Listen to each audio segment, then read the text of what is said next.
आज जो है हम लोग प्रश्नावली 8.1 का क्वेश्चन नंबर 6 पढ़ने वाले हैं। इससे पहले जो है त्रिकोणमिति का हमने पिछले वीडियो में आपको 8.1 क्लास 10th का मैथ में जो है 1 से 5 तक करवा दिया था। आज जो है हम लोग 6 नंबर क्वेश्चन करेंगे। उम्मीद है कि आप लोग जो है अपनी तैयारी बहुत अच्छे से कर रहे होंगे और जहां भी होंगे मस्त होंगे। तो आइए यहां पे अगला क्वेश्चन को सॉल्व करते हैं। और ये एग्ज़ाम की दृष्टि से इम्पॉर्टेंट क्वेश्चन है। ये हमारा बिहार बोर्ड जो है इस क्वेश्चन को बहुत बार पूछा हुआ है और ये क्वेश्चन बहुत ही ईजी है। आइए इसको देखते हैं कि कैसे सॉल्व हो रहा है। देखिए पहले क्वेश्चन को हम लोग पढ़ लेते हैं। यदि कोण ए और कोण बी न्यून कोण है, ये क्या बोला है, यदि कोण ए और कोण बी न्यून कोण है। तो सबसे पहले न्यून कोण के बारे में आप समझिए, थोड़ी सी बात को आपको समझना होगा। यानी देखिए 90 डिग्री से जो भी एंगल कम हो, 90 डिग्री से 90 डिग्री से जो भी कोण कम हो उसे हम न्यून कोण कहते हैं। ठीक है, तो हम एक यहाँ पे राइट एंगल ड्रॉ कर रहे हैं, समकोण त्रिभुज। ठीक है, और यहाँ पे हम क्या कर दिए 90 डिग्री। अब देखिए क्या बोला है, कोण ए और बी न्यून कोण है। तो यहाँ पे कोण ए को हम कर दिए न्यून कोण और कोण बी को हमने कर दिया यहाँ पे न्यून कोण। अब ऐसा क्यों हमने किया, क्योंकि 90 डिग्री से ही ये क्या होगा, दोनों का वैल्यू कम होगा। हमने बोला था ना त्रिभुज की जो है त्रिभुज की तीनों कोणों का माप कितना होता है 180 डिग्री। तो ये 90 हो गया, तो ये दोनों कोण कभी भी 90 मतलब एक दोनों में से कोई एक 90 नहीं होगा। यानी दोनों को जोड़ने के बाद हमें 90 लाना होगा। तो यानी 90 डिग्री से कम क्या होता है, न्यून कोण होता है। तो हमने इसलिए कोण ए और बी को हमने न्यून कोण दिखाया। अब यहाँ पे सी कर दीजिएगा ये 90 डिग्री। तो अब देखिए दिया क्या है, दिया है यहाँ पे हमें लिखेंगे दिया है, क्या दिया है उसे नोट कर लीजिए। ठीक है, दिया यही है कोण ए और कोण बी न्यून कोण है, यही दिया है ना, न्यून कोण है। ठीक है, हमें दिखाना क्या है, दिखाना है मतलब सिद्ध कर देना है, दिखाना है कोण ए बराबर कोण बी, यही हमें दिखाना है। तो आइए यहाँ पे दिया है कुछ cos ए बराबर cos बी। ठीक है, cos ए बराबर cos बी, तो उसी से हम सॉल्व करेंगे। देखिए यहाँ पे हल देखिए, यहाँ पे सॉल्यूशन देखिए, cos ए बराबर cos बी। ठीक है, ये हमने लिख दिया। ठीक है, आपको cos की फॉर्मूला आपको याद होगा, हमने लिखवाया है cos का फॉर्मूला हमने लिखवाया है b/h, लिखवाया है ना जी, cos का b/h। तो देखिए कोण ए से चलना है, क्या जी, कोण ए से चलना है। तो ये हमारा इसके सामने क्या हो गया, लंब हो गया कि नहीं, लंब हो गया यानी P हो गया। और ये 90 डिग्री के सामने क्या हो गया, कर्ण हो गया कि नहीं, कर्ण हो गया। और ये क्या हो गया, हमारा आधार हो गया। किस आधार पे हम चले हैं, कोण ए के आधार पे। ठीक है, तो हमें cos का फॉर्मूला b/h, तो b हमारा क्या हो जाएगा, AC होगा कि नहीं होगा, AC होगा। तो cos ए के जगह पे हम लिखेंगे AC बटा, अब देखिए h जो है बदलता ही नहीं है, AB क्या हो गया आपका, h हो गया, AB बराबर cos का फॉर्मूला वही होता है b/h। अब हमें कहाँ से चलना है, आप ध्यान दीजिए, कोण B से चलना है। ठीक है, ये तो हमारा फिक्स है, 90 डिग्री के सामने कर्ण हो गया। ठीक है, अब हमें कोण B से चलेंगे तो ये अब क्या हो जाएगा, हमारा लंब हो जाएगा, क्या हो जाएगा, लंब, यानी P। और यहाँ से अब जब हमने चला B से तो ये लंब हो गया, तो आधार ये हो जाएगा, होगा कि नहीं, आधार। ठीक है, यानी B। तो अब देखिए, अब हम आराम से लिख सकते हैं क्या, cos का फॉर्मूला b/h, तो b क्या हो जाएगा, BC होगा कि नहीं, BC अब बटा, अब h की वैल्यू क्या हो जाएगा, AB, तो हम AB लिख देंगे। ठीक है, अब देखिए यहाँ AB से AB क्या हो गया, खत्म हो गया ना। अब हमें AC बराबर BC, ठीक है। अब सोचिएगा सर ये कैसे खत्म हो गया, राइट। तो देखिए यहाँ पे इसको थोड़ा सा कैलकुलेशन कीजिएगा, ऐसे क्रॉस मल्टीप्लाई, तो AB गुने क्या होगा, BC होगा कि नहीं होगा। अच्छा बराबर, अब फिर AB से AC में गुना करेंगे तो AC गुने BC, ठीक है, BC। अब ये सॉरी AB गुने AC, चाहे AC गुने AB, ठीक है। तो अब ये गुना में AB है तो कहाँ आएगा, भाग में आ जाएगा कि नहीं, AC बराबर ये क्या हो जाएगा, भाग में आ जाएगा, AB से AB कट जाएगा ना। तो उतना हमें करने की ज़रूरत नहीं है, इतना कैलकुलेशन करने की ज़रूरत नहीं है, बस AB से AB खत्म हो गया, AC बराबर BC। अब देखिए जब दो भुजाएं आपस में बराबर हो, ठीक है, जब दो भुजाएं, देखिए AC बराबर हमने BC कर दिया, AC बराबर इसको BC, दोनों को बराबर किया तो इसके सम्मुख कोण भी क्या हो जाएंगे, आपस में बराबर हो जाएंगे, ठीक है। तो अब लिखेंगे यहाँ पे, पहले लिख देते हैं कोण A बराबर कोण B। अब कारण क्या है, चूंकि दो, यहाँ पे देखिए त्रिभुज की जो है दो भुजाएं है ना, दो भुजाएं बराबर है तो इसके सम्मुख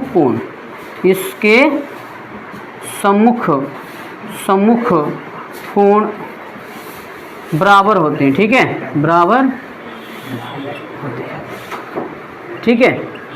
ये आपका स्टेटमेंट लिखना पड़ेगा, ठीक है। जब दो भुजाएं बराबर हैं यानी AC बराबर BC, तो इसका कोण भी क्या हो जाएगा, इसके सम्मुख कोण क्या है, इसके सम्मुख कोण ये है, इसके सम्मुख कोण ये है, ठीक है। इसके सम्मुख देखिए B के सम्मुख कौन है, A, मतलब B के सम्मुख A है, A के सम्मुख B है, तो इस तरह से क्या हो जाएगा, ये दोनों बराबर हो जाएगा। इस तरह से हमारा ये क्या हो गया, सिद्ध हो गया, ठीक है।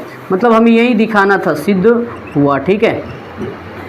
देखिए एक में एक से गुना कीजिएगा तो क्या आएगा, एक का स्क्वायर करेंगे, ठीक है, या आप ऐसे सीधे एक में एक से गुना कीजिएगा, एक होगा, प्लस माइनस क्या हो जाएगा, माइनस, साइन में साइन से गुना करेंगे, साइन स्क्वायर थीटा, ठीक है, हो गया। अब देखिए नीचे का काम कीजिए, 1 में 1 से गुना करेंगे तो क्या हो जाएगा 1, अब प्लस माइनस माइनस, कॉस में कॉस से गुना करेंगे तो क्या हो जाएगा, कॉस स्क्वायर थीटा, ठीक है। 1/1 माइनस है तो माइनस, साइन की फार्मूला होता है P/H, स्क्वायर है तो स्क्वायर बटा, ठीक है, 1/1, नीचे भी माइनस है, कॉस का फार्मूला B/H और स्क्वायर है तो स्क्वायर, ठीक है। 1/1 माइनस है तो माइनस, P की वैल्यू कितनी है 8, तो 8 लिखेंगे, और H की वैल्यू कितनी है हमारा, निकाले हैं √113, ठीक है, बटा, और यहाँ पे स्क्वायर है, देखिए स्क्वायर है तो स्क्वायर डालेंगे। अब नीचे का काम, ये अंश का काम हमने कर लिया, हर का काम करना है 1/1, और माइनस है तो माइनस, B की वैल्यू कितनी है, B की वैल्यू 7 है तो हमने 7 लिख दिया, और H की वैल्यू √113, ठीक है, स्क्वायर है तो स्क्वायर। आगे आ जाइए यहाँ पे, ठीक है। अब देखिए 1/1 लिखेंगे, 1/1 माइनस है तो माइनस, 8 का स्क्वायर, 8 हटाई 64 हो गया, और फिर नीचे का स्क्वायर करेंगे तो स्क्वायर और रूट खत्म हो जाएगा तो कितना हो जाएगा 113 बटा। अब उसी तरह नीचे का काम 1/1 माइनस 7 का स्क्वायर 7 49, अब बट्टा स्क्वायर रूट क्या हो जाएगा, खत्म हो जाएगा तो क्या बचेगा 113 बच जाएगा, ठीक है, 113।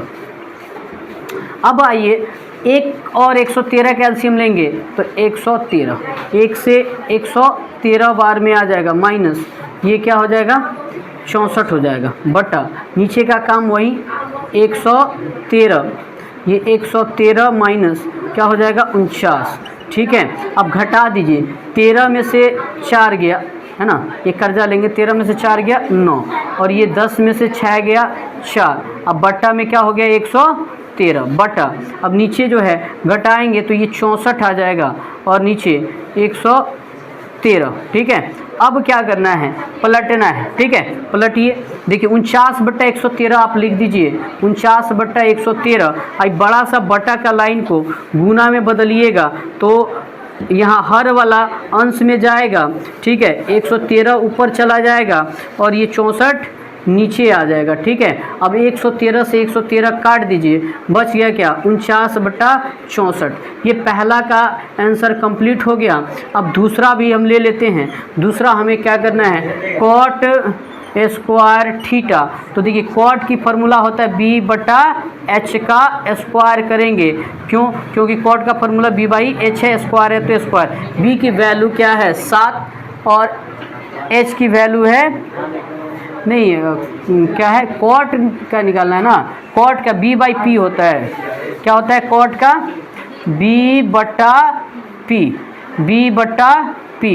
ठीक है, और स्क्वायर है तो स्क्वायर। देखिए यहाँ पे ये कॉटे न था जी, कॉट बराबर 7/8, तो यहाँ पे इसी की वैल्यू क्या करेंगे, रख देंगे 7/8।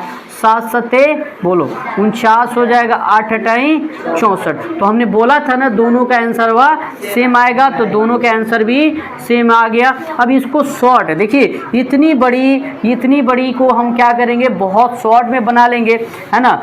फिलहाल देखिए इसको शॉर्ट में कैसे बनाते हैं, यहाँ पे आप देखिएगा इसको शॉर्ट कैसे बनाते हैं। ठीक है, ये तो हमारा लॉन्ग प्रोसेस हो गया।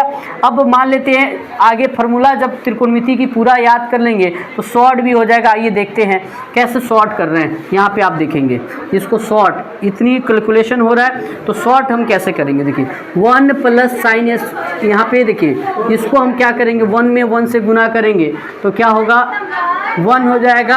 अब प्लस माइनस क्या हो जाएगा, माइनस। और साइन में साइन से गुना करेंगे तो हो जाएगा साइन स्क्वायर थीटा। अब बटा आइए 1 में 1 से गुना करेंगे तो 1, अब प्लस माइनस, माइनस हो गया। कॉस में कॉस से गुना करेंगे तो कॉस स्क्वायर थीटा हो गया। अब देखिए ये 1 - साइन स्क्वायर थीटा, चूँकि 1 - साइन स्क्वायर थीटा होता है कॉस स्क्वायर थीटा। ठीक है, अब 1 - कॉस स्क्वायर थीटा होता है, 1 - कॉस स्क्वायर थीटा होता है साइन स्क्वायर थीटा। ये आपको आगे बताएंगे तो समझ में आएगा। 1 - साइन स्क्वायर थीटा क्या होता है, cos square theta. 1 - cos square theta होता है साइन स्क्वायर थीटा। तो हम इसके जगह पे ये लिखेंगे, क्या लिखेंगे, कॉस स्क्वायर थीटा अब बट्टा साइन स्क्वायर थीटा। ठीक है, एक फार्मूला आपको और होता है, देखिए कॉस थीटा अब बट्टा, है ना, कॉस थीटा बट्टा साइन थीटा, कॉस थीटा बटा साइन थीटा बराबर होता है tan कॉट थीटा। क्या होता है, कॉट थीटा। अब बोलो इसमें स्क्वायर है तो हम क्या करेंगे, ठीक है ना, कॉस स्क्वायर थीटा और साइन स्क्वायर थीटा, तो हम यहाँ पे लिखेंगे कॉट स्क्वायर थीटा। तो हम इसको कर देंगे कॉट स्क्वायर थीटा। अब कॉट स्क्वायर थीटा का फार्मूला होता है b/p का होल स्क्वायर कर देंगे। b की वैल्यू है 7 और p की वैल्यू है 8। देखिए b की वैल्यू 7 और p की वैल्यू 8, तो 7 का स्क्वायर कर देंगे। 7 का स्क्वायर कितना हो जाएगा, 49, 8 अठाई 64। देखिए कितना आसान हो गया कि नहीं हो गया। ठीक है, तो आपको ये आसान वाला थोड़ी सी फार्मूला है, ये फार्मूला के तौर पे होता है, ये सारा बताएंगे कैसे फार्मूला आता है। फिलहाल अब जो आपको 3 cot a बराबर 4, तो जांच कीजिए कि 1 - tan स्क्वायर बटा 1 + tan स्क्वायर बराबर cos square a minus sine square a, मतलब ये दोनों बराबर है या नहीं है, हम अपना आंसर करेंगे। अगर इसका भी वैल्यू जितना है उतना इसका भी वैल्यू है तो ये बराबर है, अगर दोनों बराबर वैल्यू नहीं आता है तो बराबर नहीं है। तो आइए सोल्यूशन करते हैं इसका। हल में देखिए, हल यहाँ देखिए 3 cot a है, ध्यान दीजिए 3 cot a, तो पहले हम क्या लिख रहे हैं, cot a। ठीक है, cot a अब बराबर में क्या है, 4 है तो 4 लिख दिए, आई गुना में है तो भाग में। cot की फार्मूला क्या होता है बताइए, b/p, तो ये 4/3 हो गया। b का मान 4, अब p का मान 3। अब h निकाल लीजिए, तो h की वैल्यू निकालिएगा तो p² अब प्लस b², अब p का वैल्यू क्या हो जाएगा, P का वैल्यू है 3 तो 3 का स्क्वायर और B का वैल्यू 4 तो 4 का स्क्वायर। तो H बराबर 3 तिहाई 9 और 4 चौका 16। इसको हम जोड़ेंगे तो क्या हो जाएगा 16 9 25 और H क्या हो जाएगा, ये 25 किसका वर्ग होता है 5 का, तो H का वैल्यू हो गया 5। ठीक है, अब हमें निकालना क्या है, ध्यान दीजिएगा, निकालना है ये वैल्यू बराबर है या नहीं हमें बता देना है। 1 माइनस 10 स्क्वायर ए अब बटा 1 प्लस 10 स्क्वायर ए अब बराबर cos square A minus sine square cos square A minus sine square A. ठीक है, अब देखिए यहाँ देखिएगा 1 है, 1 कुछ नहीं है, 1 10 का फॉर्मूला क्या होता है P बटा B, तो P बटा B का स्क्वायर बटा 1 बटा 1 अब प्लस 10 का फॉर्मूला क्या होता है 10 का फॉर्मूला P बाई B। ठीक है, P बटा B स्क्वायर है तो स्क्वायर, और इधर भी काम कर लीजिए, कॉस का फॉर्मूला B बटा H का स्क्वायर माइनस साइन का फॉर्मूला P बटा H का स्क्वायर। तो देखिए 1 बटा 1 माइनस P का वैल्यू आप लिख दीजिए, P का वैल्यू है 3, B का वैल्यू हमने निकाला नहीं, B का वैल्यू है 4। ठीक है, तो 4 लिख दिए, स्क्वायर है तो स्क्वायर, नीचे भी 1 बटा 1 का प्लस 3 बटा 4 का स्क्वायर बराबर। अब B का वैल्यू कितना है, B का वैल्यू है 4। ठीक है, और H का वैल्यू हम निकाले हैं कितना 5, स्क्वायर है तो स्क्वायर माइनस P का वैल्यू है 3 और H का वैल्यू है 5। ठीक है, और स्क्वायर है यहाँ पे तो स्क्वायर देंगे। ठीक है, स्क्वायर है तो स्क्वायर। अब देखिए 1 बटा 1 माइनस 3 का स्क्वायर 9 और 4 का स्क्वायर 16 बटा 1 बटा 1 अब प्लस 3 का स्क्वायर 9 और 4 चौका 16 बराबर 4 का स्क्वायर 16 और 5 का स्क्वायर 25 माइनस 3 तिहाई 9 और 5 का स्क्वायर 25। अब इसको सॉल्व करें तो 1 और 16 का एलसीएम हो जाएगा। यहाँ पे देखिए बनाते हैं। ठीक है, 1 और 16 का एलसीएम क्या हो जाएगा 16 लिख देंगे। ठीक है, ये 1 से 16 बार में आएगा, 16 माइनस 9 अब बटा 16 प्लस 9 अब बटा 16। ठीक है, अब बराबर 25 का एलसीएम 25, 16 माइनस 9। ठीक है, 16 में से 9 गया 7 बटे 16, 16 9 25 बटे 16। ठीक है, 16 में से 9 गया 7 बटा हो गया 16, 16 और 9 25 अब बटा हो गया 16। अब बराबर 16 में से 9 गया कितना हो गया 7 अब बटा में हो गया 25। ठीक है, अब देखिए इसको काम कर रहे हैं 7 बटे 16 लिख दिए, ये बटा वाला लाइन को गुना में बदलिएगा तो 16 ऊपर जाएगा 25 नीचे आएगा। ठीक है, और बराबर 7 बटे 25। ठीक है, अब देखिए 16 से 16 काट दीजिए तो 7 बटे क्या आ गया 25 अब बराबर 7 बटा 25। तो आप लिख दीजिएगा बराबर है। ठीक है, बराबर है। ठीक है, बराबर है, ये हमारा आंसर हो गया। हमें ये बताना है बराबर है या नहीं। तो बराबर है, देख रहे हैं ना, इसका भी वैल्यू क्या आया 7 बटा 25, इसका भी वैल्यू आया 7 बटा 25। यदि हमारी वीडियो आपको अच्छी लगती हो तो लाइक और सब्सक्राइब और शेयर करना ना भूलें। धन्यवाद।